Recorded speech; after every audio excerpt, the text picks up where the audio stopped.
Yazıya pozu yoxdur deyirlər. Yaxşı ya pis, nə yazılıbsa qalasıdır. Bəhs etdiyimiz mövzular günümüzün yazılarıdır. Gəlin birgə yozaq, həqiqətə daha yaxın olaq.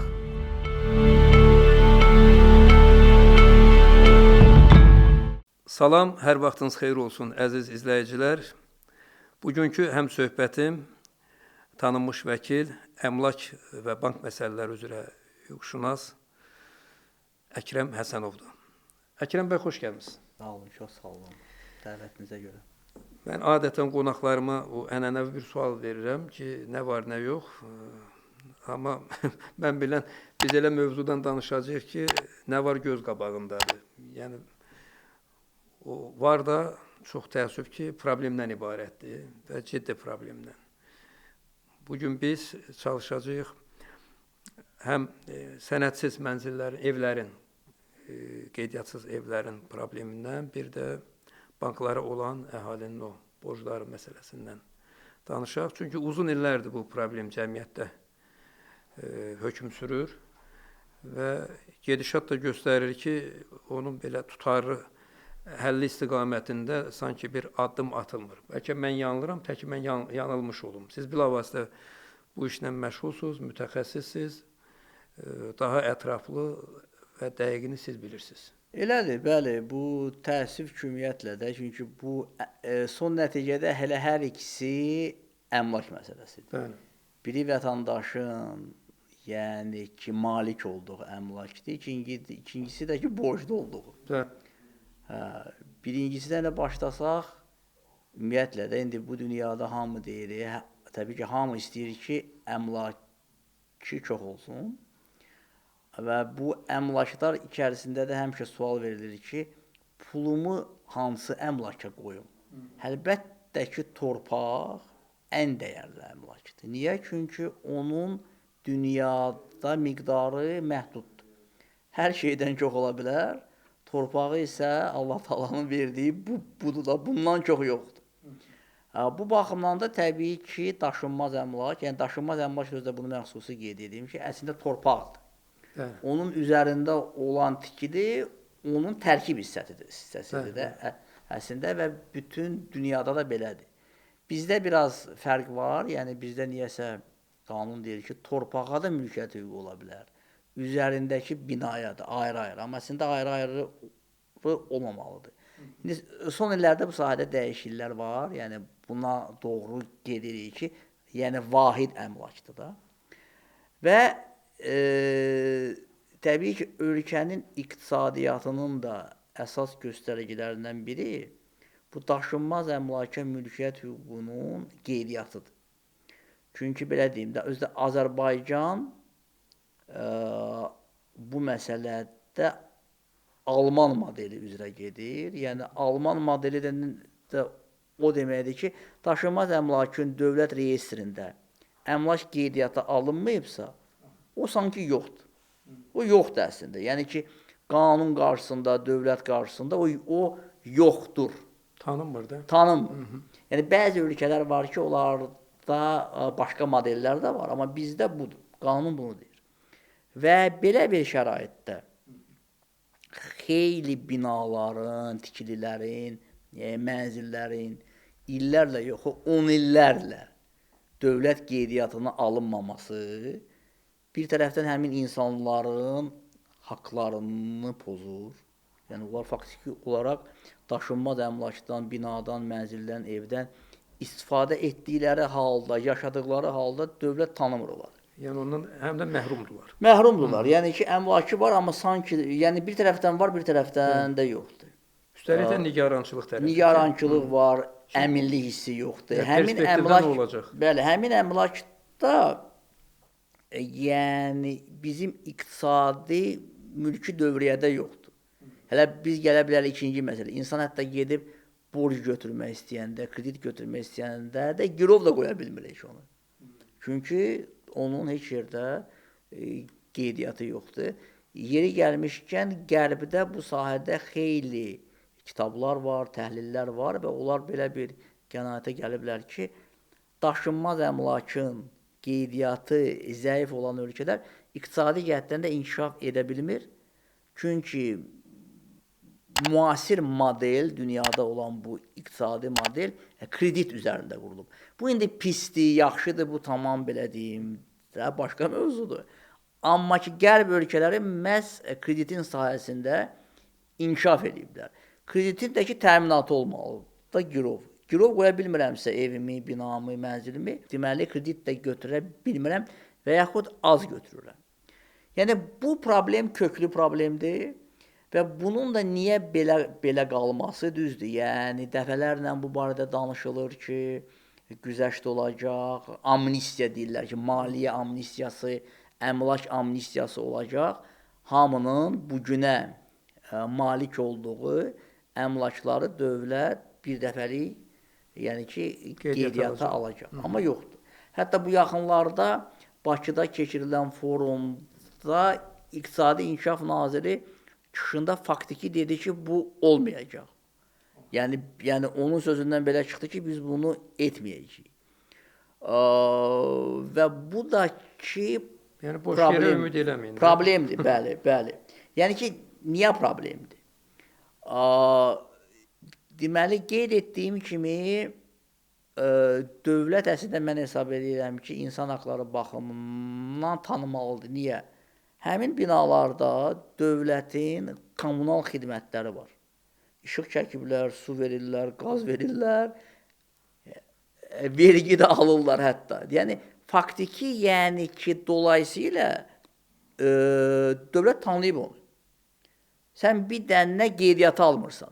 Yox, əgər sən onu qanunsuz hesab edirsənsə, işıq da vermə ora, qaz da vermə, su da vermə, telefon da çəkmə, vergi də tutma, bizcə yaxşı. Yeri gəlmişkən, bəli, qanunvericiliyimizə görə qanunsuz tikilini tikən cinayət məsuliyyəti də var, hətta. Amma təbii də bu günləri biz hamımız bilirik ki, 10 minlərlə belə evlər var, indi hamını tutub cinayət məsuliyyətinə cəlb etmək olmur. Həm də bu evlərin çoxu heç qanunsuz tikili də deyil.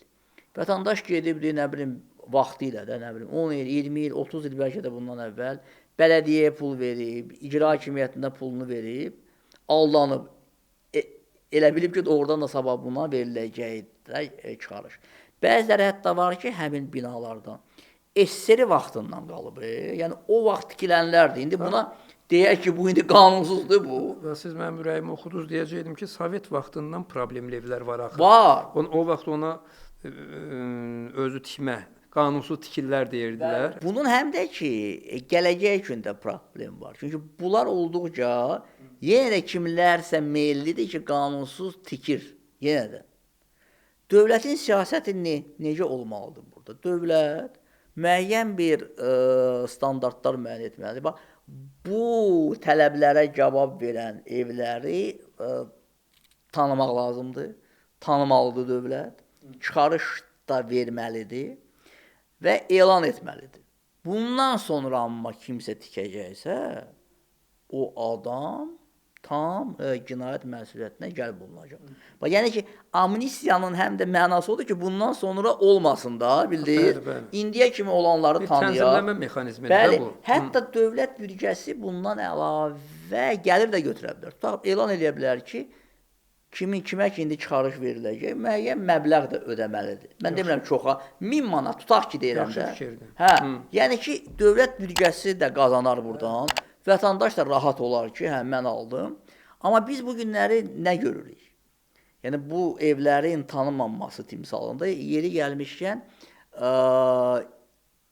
İqtisadi İnkişaf Naziri ilə bu son çıxışında deyəndə ki, biz bunu etməyəcəyik sanki. Dedi ki, biz bunu etmişik indiyə kimi və bunun da nəticələri mənfidir. Məndə şəxsən sual yaranır ki, kimə dair etmişsiniz ki bunu? Axı buna dair qanun yoxdur axı. Nəyə əsasən sən etmişik? İndi belə deyim də, biz hamımız Azərbaycandayıq və insanlar arasında söz-söhbət gəzir. Hamı da bilir ki, bəzi insanlar çıxarış ala bilirlər. Necə alırlar? Yəni, bu hamı üçün sualdır da. Özdə bəziləri elə eyni ərazidə yerləşirlər, evlər biri-birinə yaxındır. Biri gedir hansısa yolla daşınmaz əmlakın dövlət reyestrindən çıxarış ala bilir. O biri ala bilmir. Amma əksəriyyət ala bilmir. Bəli, indi bu da müəyyən suallar yaradır. ya tapşırıq mı oldu, rüşvət mi oldu? Yəni bu insanlar arasında bu əlbəttə ki pis qarşılanır. Yəni bunun yəni dövlət üçün də mənfi cəhəti var. Kimlərsə qazanır oradan. Elə o yəni ki kimlərsə qazanana kimi dövlət qazansın da elə də. Üstəlik hər şey qanun çərçivəsində baş qanun versin. çərçivəsində olsun. Yəni ki qazansın dövlətdə, qazansın burada və vətəndaşda. Baxın, burada bizim əslində digər problemimiz də var ki, buna bağlıdır. Bu da daşınmaz əmlakın dövlət reyestrinin tam bağlı olmasıdır. Qapalı olmasıdır. Misal üçün, nəinki inkişaf etmiş ölkələrdə, Rusiyada hətta, belə deyim də bəyənmədiyimiz Rusiyada.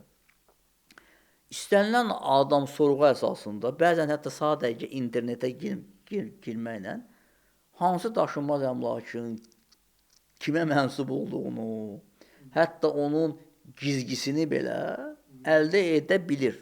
Bu məlumat açıqdır. Hansı nə bilim torpaq sahəsi kimindir filan. Bizdə isə bu informasiyanı qapalı ediblər qanunla özdə. Bu məlumat niyəsə elan olunub ki, sirdir. Belə deyim də, Azərbaycan xalqı, bu dövlət, bu ərazi kimə mənsubdur? Azərbaycan xalqına. Niyə xalq bilməməlidir ki, hansı ərazi kimindir? Bu məlumat bütün sivil dünyada açıqdır. Bizdə isə adi bir şey deyəcəm ki, yəni tam sizə də, bizə indi yəni baxan tamaşaçılara da aydın olsun. Adi görürsən ki, çox mənzilli binada qonşunun üstünə, nə bilim, yuxarı mərtəbədə yaşayan su axıtdı, bastı onu suya filan da evinə ziyan vurdu. Onun yəni mənzilinə. Məhkəməyə verməliyəm, düzdür? Kimi verim məhkəməyə? Heç mən bilmirəm ki, yuxarıdakı mənzil kimə mənsubdur. Mən bunu öyrənmək üçün xeyli vaxt sərf etməliyəm. Ora-bura yazmalıyam, məlumat. Normal qayda isə bütün belə deyim də sivil dünyada. Mən sadəcə daxil oluram internetə, girirəm həmin o və baxıram ki, bu mənzilin mülkiyyətçisi kimdir və götürürəm, onu verirəm məhkəməyə. Yəni bu adi bir şeydir. Hətta bundan da başqa. Misal üçün Britaniyanı götürsək, İngiltərədə. Mən evimdə təmir etmək istəyirəmsə, söhbət gedir çox mənzilli binadan. Mən o plan gizgi verməliyəm də dövlət orqanına ki, razılıq alım. Mən onu da sistemə yerləşdirməliyəm. Hamı da girib baxa bilər ona. Kimdə nə dəyişiklik eləyir? Niyə? Ola bilər ki, sənin orada etmək istədiyin mənim maraqlarıma ziddir. Sən nəyə ki, dəyişəcəksən mənzilində, mənim mənzilimə də ziyan vuracaqsan. Mənim imkanım olmalıdır. Bəli, zədələyəcəksən. Mənim imkanım olmalıdır ki, etiraz edeyim, şikayət edeyim. Yəni, bunu yalnız o dövlət orqanının üzərinə buraxmır. Çünki dövlət orqanı da... Cəmiyyətin özünün də üzərində. Bəli, ola bilər vaxtı yoxdur, fikir vermir, pul alıb səndən, bəlkə icazə verib sənə. Bu hamımızın marağıdır. Mən bu imkana malik olmalı. Bizə bunlar yoxdur. Mən burada nəyə deyirəm? Bax, indi eyni məsələ. Mən də bu ərazidə binam var, evim var, sizin də eviniz var. Mən necəsə gelmişəm, çıxarış almışam. Siz heç bunu bilmirsiniz. Amma sistem açıq olsa, siz onu görəcəksiniz və gedib yapışacaqsınız dövlət qurumuna ki, niyə ona vermirsən, mənə vermirsən. Mənim ondan nəyim pisdir, nəyim əskidir, hansı qaydanı pozuram burada. Bax, burada təbii ki, dövlət məmurlarının da bunu gəlin deyək açıq. Özlərinin burada şəxsi maraqları var. Ki, buna imkan vermək istəmirlər ki, bu məlumat açıqlansın. Və yayılsın. Və yayılsın ki, bu niyə birinə vermirsən, birinə verməmişsən. Və yaxud da ki, məmurların həmçinin də marağı oldu ki, indi bu son zamanlar bu da yayılıb da geniş. Hansısa bir ərazini gəlirlər ki, biz buradakı evləri dağıdacağıq, sökəcəyik, orada hansısa bir dənə bina tikəcəyik. Hətta çıxarışı olan binaları da gəlib eləyirlər elə. Tam belə də qanunsuz eləyirlər bunu. Bunun özü də tam bir başqa problemdir ki, Azərbaycanda hətta qeydiyyatı olan mülkiyyət hüququnun da müdafiəsi yoxdur. Yəni köhnə binalardan gedirsiniz. Köhnə binalardandır. Tikinti şirkəti gəlirkən mən nə bilim Bakı şəhər icra hakimiyyətindən icazə almışam ki, get sök tik. Axı sən kimsən ki, sən mənim evimi gəlmisən bura? Yeri gəlmişkən, sökməyə? hərçənd 10 ilə yaxında artıq Bakı Şəhər İcra Hakimiyyətinin bu məsələdə səlahiyyəti yoxdur da. Ümumiyyət- Dövlət Tikinti və Arxitektura Komitəsi. Səlahiyyəti yoxdur, amma buna baxmayaraq Bakı şəhər icra hakimiyyəti qanunsuz bunu edir. İndi də. Eləyir, təbii eləyir, bəli. Bəs deyirlər 10 ilə yaxındır qanunla onlar məndən o səlahiyyət alınıb. Eləyirlər. Yox, ümumiyyətlə heç 10 il bundan əvvəl də səlahiyyəti olub. Komitə bilavasitə əldə Çünki edirdi. bu bina bizimdir. Mənim burada çıxarışım var.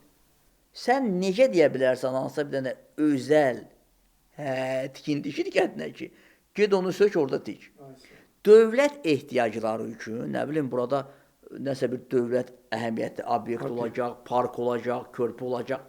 Bu başqa şeydir. Bu halda dövlət özü müraciət edir məhkəməyə, kompensasiya ödəyir məhkəmə yolu ilə dövlət ehtiyacları üçün. Amma hansısa bir dənə özəl tikinti şirkəti burada ev tikmək istəyir. Sən də buna icazə verirsən, cəmaatın burada evi var. Gəlib eləyirlər bunu. Bu tam belə deyim də öz başınalıqdır, amma bu var. Amma indi siz görün ki, çıxarışları ola gəlib sökürlər. Çıxarışları olmayanlar isə qeydiyyatçız evlərdə onlara gəlib heç kompensasiya da vermək, yəni ki, onlara vermirlər. Cəmaatın illər boyu burada qalıblar, yaşayırlar, işıq pulu ödəyir, su pulu ödəyir və s. vergi ödəyir. Gəlirlər, dağıdırlar onların evlərini, kompensasiya zat da Onlar müdaxilə eləmir. Bəli, heç nə də verilir. Yox, verəcəyi halda da əksər vaxt böyük səs-küyə səbəb olur, çünki narazı qalırlar. Bəli, yox, yəni narazı deyəndə ki, onu mən həmişə deyirəm, yalnız dövlət ehtiyacları üçün məhkəmə qərarı ilə kompensasiyanı çıxardırsan. Başqa hallarda siz özəlsiniz, mən də özəl şəxsən. Onların arasında razılaşma olmalıdır. Mütləq, mən razı deyiləmsə, hətta bir dənə binadır, tam ki 100 mənzil var. O mənzil sahiblərindən biri razı deyilsə belə, sökmək olmaz. Onu sən əgər istəyən burada tikmək, gəl bizdən al. Yəni sən axı kimsə, bəziləri deyirlər ki, bəzən bunu elənkinə demələr rəsmiləşdirirlər ki, qəzalıdır. Hə, bəli. Qəzalıdırsa, bizim qanunlarda hamısı var. Qanun deyir ki, bina qəzalıdırsa, amma boşluq da var da, deməli. Fövqəladə Hallar Nazirliyi məhkəməyə müraciət etməlidir. Və o binanı təcili sökdürməlidir. Yəni əsaslandırılmalıdır. Qəza var axı, qəza ola bilər. Yoxsa Bakı Şəhər İcra Hakimiyyəti özəl tikinti şirkətinə icazə verir ki, ora qəzalıdır, get sakinlərlə dil tap oranı sök. Qəzalıdırsa, sən bunu təcili etməlisən, özə sən yox. Buna görə Fövqəladə Hallar Nazirliyi var. Sən kimsən ki, bu işlə məşğulsan? Qəzalıdırsa, yəni bu nə deməkdir? Hər an uça bilər və s. təhlükədir. Burada söhbət ola bilməz. Yəni ki, mən yenə qayda, deməli, iki hal var. Ya dövlət ehtiyacları üçün məhkəməyə müraciət edirlər, ya da ki, qəzalıdırsa Fövqəladə Hallar Nazirliyi. Yoxsa kiminsə mənim binamın yerləşdiyi əraziyə gözü düşüb, orada bina tikmək istəyir. Gəlib mənim binamı Bakı Şəhər İcra Hakimiyyətinin qərarı ilə bunu sökə bilməz. Hansısa bir tikinti şirkəti eləyə bilməz. Və bu əslində, biz bugün hamımızda çox belə narahatıq ki, tutağım ki, 6 ay ərzində ölkədə iqtisadi artım yoxdur. Yəni bunu artıq dövlət orqanları da etiraf ediblər ki, ümumdaxili məhsul son 6 ayda artmır. Bu çox pis bir göstəricidir. Niyə artmır?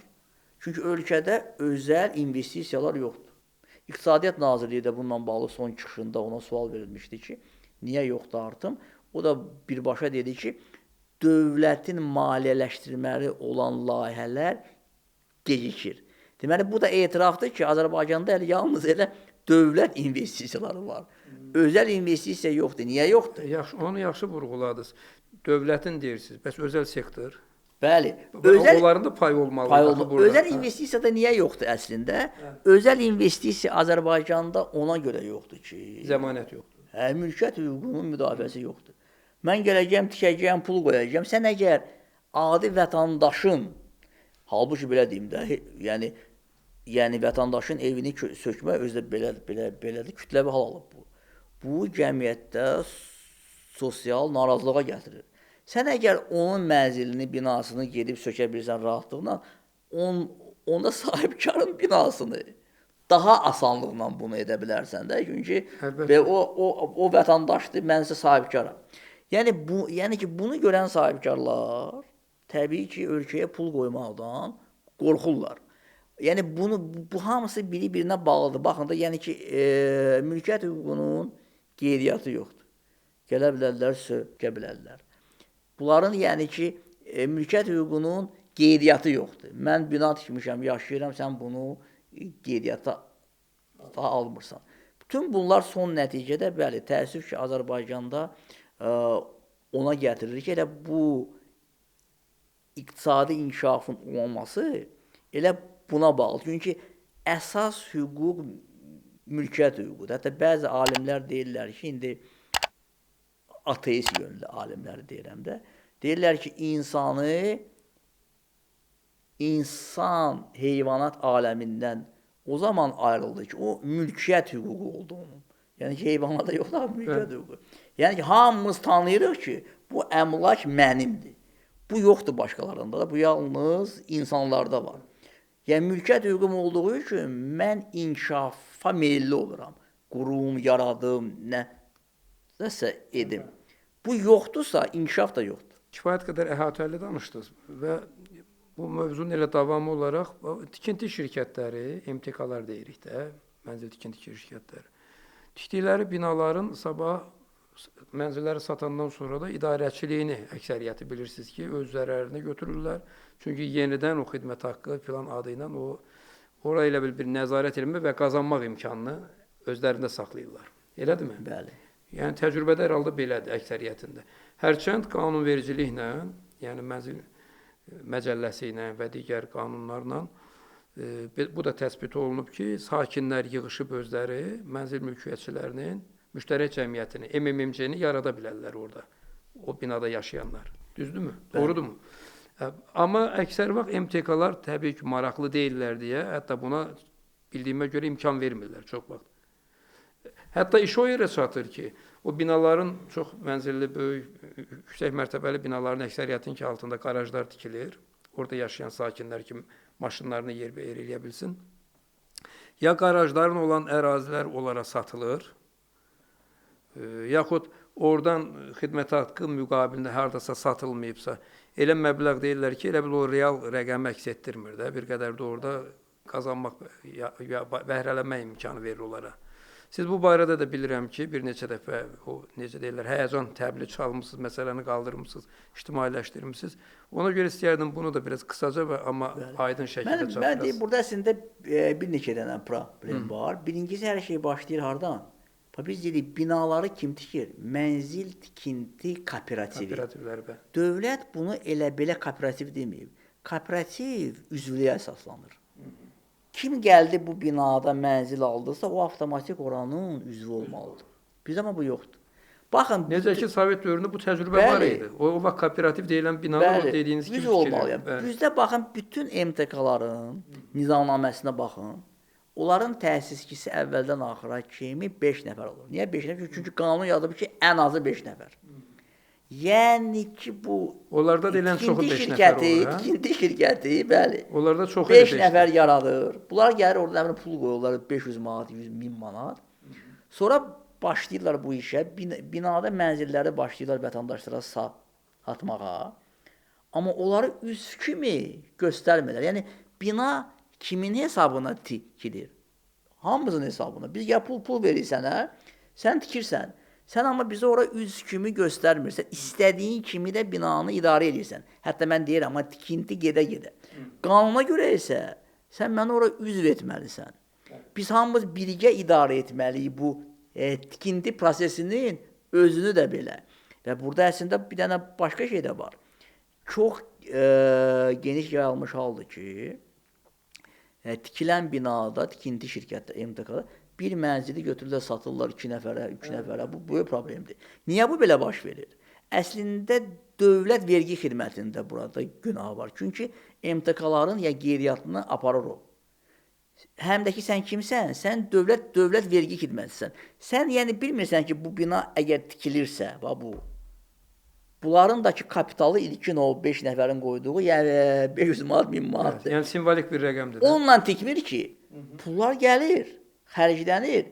Sən maraqlanmırsan ki, AMTK cəmaət pul verir. Niyə gəl bunları məndə üz kimi qeydiyyatdan keçirmirsən? Üz kimi qeydiyyatdan keçirsən, birincisi həmin vətəndaşlar da başlayacaq MTK-nın idarə etməsində iştirak etməyə. Üstəlik o məbləğlər vergiyə cəlb olunacaq. Bəli. İkincisi də sən bir mənzili 2 nəfərə sata bilməyəcəksən artıq. Çünki nəzarət qeydiyyat mexanizmi olacaq. Burada da vergi xidməti öz vəzifəsini yerinə yetirmir. MTK-lar belə fəaliyyət göstərir. Binanı tikir, qutarır. Qanun da deyir ki, yaxşıda tikib qutarandan sonra siz bayaq qeyd etdiyiniz kimi bir ay ərzində ləğv olunmalısan. İdarə etməni sakinlərə verməlisən. Onsuz da zaten elə MTK da qeyd etdiyim kimi elə o da əslində sakinlərindir. Amma ki buna riayət olunmur və MTK-lar da başlayırlar bu halda nə edirlər ki, bir dənə əlavə orada yaradırlar MMC, yəni məhdud məsləhətli cəmiyyət.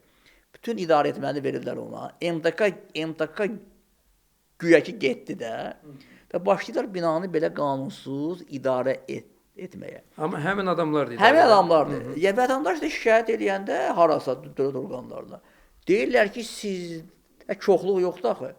Güya ki o binanı idarə edəndə var ki, çoxluq. Mən şəxsən öz binamda bir neçə il bundan əvvəl məhkəməyə verdim, utdum da. Həmin o MMC-ni oradan çıxartdım. Amma bu ağırdır. İndi mən hüquqşünasam, vəkiləm, mən bilirəm. Yəni ki, üstəlik nə qədər vaxt sərf elədiniz, enerji sərf elədiniz? 2 ildən çox. Digər binalarda insanlar bunu axı bilmirlər, bunlar bilmir bunu necə etməli. Və burada biz indi qayıdırıq 3-cü problemə siz qeyd etdiniz, qaraj. Baxın, amma mən gələm yenə əvvəlki məsələyə. Binalar ki tikilir ha. Bəli. Əgər bizdə şəffaflıq olsaydı, o binanın layihəsi də dərc olunmalıdır əvvəldən. Orada bilinməlidir ki, qarajlar kimindir? Bizdə bunlar şəffaf deyil.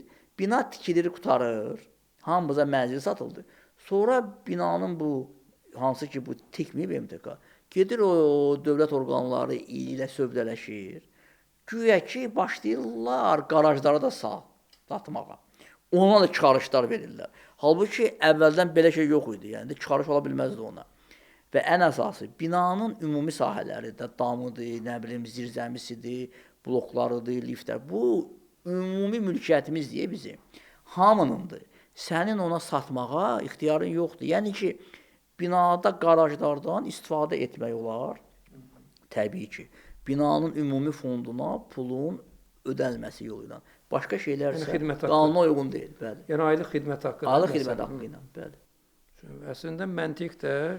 Qanun da bunu deyir, amma boşluq olduğundan biz başqa mənzərəni görürük. Bəli. Necə görünür? 10 minlərlə təkili Bakıda, hər halda bunun dəqiq uçotu yoxdursa da, rəqəm kifayət qədər böyükdür.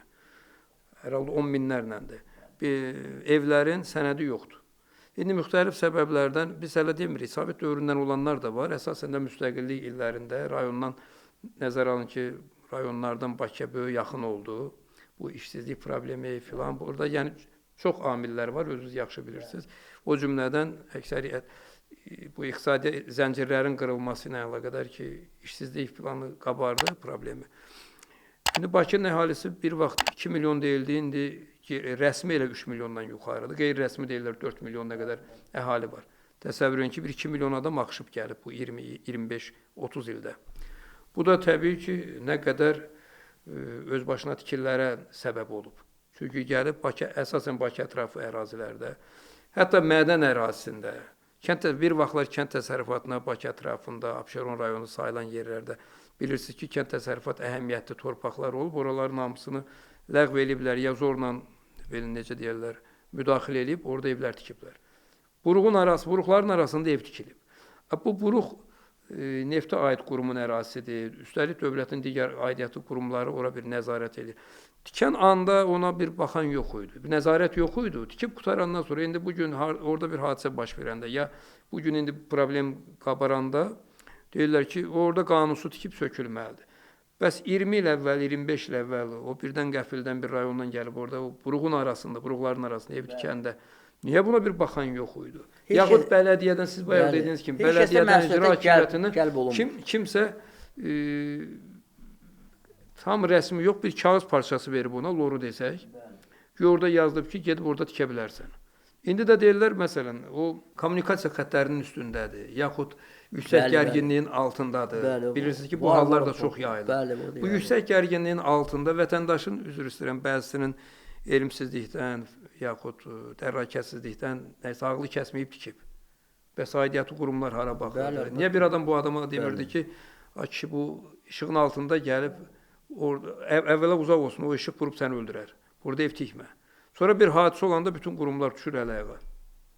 Bundan ümumiyyətlə çıxış yolunu bir dəfəlik necə tapmaq olar? Necə Orada da tənzimləmək mən olar? hesab edirəm Ki, bu problemin köklü səbəbini oradan kəsə bilərlər. Nəzərə alaraq ki, bu dövlət qurumlarının, dövlət məmurlarının yerinə yetirilməli olduğu vəzifələri yerinə yetirməyiblər, passivlik göstəriblər.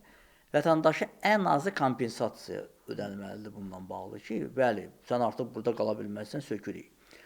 Ona görə ki, kiminsə günahı olub da dövlət və onları da məsuliyyətə cəlb etmək lazımdır. Bəli, Yəni bəli. belə deyim də, özbaşınalıq olmamalıdır. Yəni bax mən də elə bayaq deyəndə ki, yəni qanun olmalıdır, amnistiya. Kimin ki evi, binası heç bir qaydanı, nə bilim, kiminsə buruğunu filan əgər pozmursa, onlara şarif vermək lazımdır. Dərhal.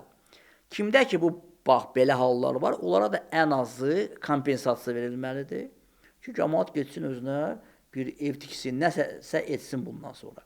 Və elan olmalıdır. Amma onda da nəzarət olunmalıdır ki, yenidən qanuna müvafiq yerdə gedib. Bəli, bəli. Təzədən buradan Mən köçüb. deyirəm, və elan olmalı. Bundan sonra kimsə bunu etsə, cinayət məsuliyyəti Bəli, olacaq. Artıq da yoxsa təzədən bu mədənin arasında bəli. qonşu mədəndə Əlbəttə, tikməyəcək bəli, ki. bəli. Tikməli daha üzr istəyirəm, ən azı gülməli çıxar. Bəli. Onda bu gedişatla məsələnin qısa vaxtda tənzimlənməyi hələ real görürəm. Gözləmirəm sözün düzü mən bunu.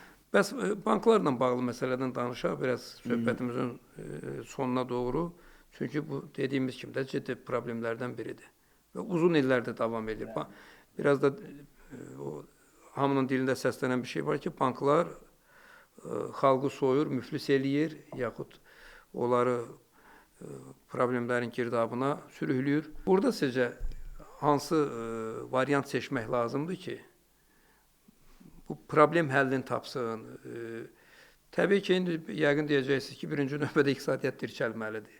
İşsizlik problemi aradan qalmalıdır və s. Zəncirin indi halqada necə zəncirin bütün bəndləri bir-bir bağlanmalıdır bir-birinə. 2019-cu ilin əvvəlində bir prezidentin sərəncamı oldu. 10.000 dollara qədər olan kreditlər dövlət hesabına, o dövlətin dəstəyi ilə 5 il müddətinə ödənmə şərti ilə onu bir tənzimləmə mexanizmini işlədilər. Çox adamın da işinə yarıdır da öz aramızda. Hətta sözün doğrusu mənim də kreditim var idi o dövrdə. Bir banka ödənmişdim xeyli hissəsini. Bir hissəsində yubanma olmuşdu. Bank məni məhkəmə ilə gündə hədələyirdi filan. Bəxtim onda kəsdi ki, həmin o sərəncam gəldi, düşdü o vaxtda. Çünki bank əl çəkmirdi. Mən də qalmışdım belə çarnaçar.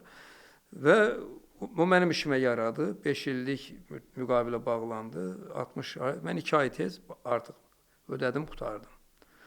Amma indi ondan sonra bilmirəm, bu proses yenə davam eləyir, davam eləmir. Elə eləyirsə də yenə problem qalıb axı yerində. Burada məsələ ondan ibarətdir ki, bəli, həqiqətən 2019-cu ilin fevralın 28-də cənab prezident milli valyutanın 2015-ci ildə devalvasiyası nəticəsində və borcu 10.000 dolları keçməyən şəxslərin o valyuta məzəninə fərqini dövlət üzərinə götürdü, o fərqi ödədi və insanlara da 5 ildə vaxt verdi ki, bunu ödeyin.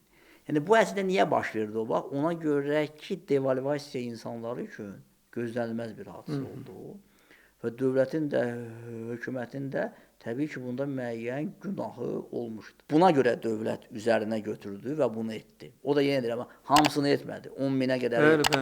10.000 dollardan bir dənə sent də yuxarı olanı dövlət etmədi. Mənim tanıdığım adamlar vardı sözünüzə. Onlar ondan yararlana bilmədi. Məndə məbləğ 10.000 manatı keçmirdi deyə mən düşdüm o siyahıya. Onu etdilər, bəli. Amma indi o ki, qaldı digər vətəndaşlara, indi ondan sonra.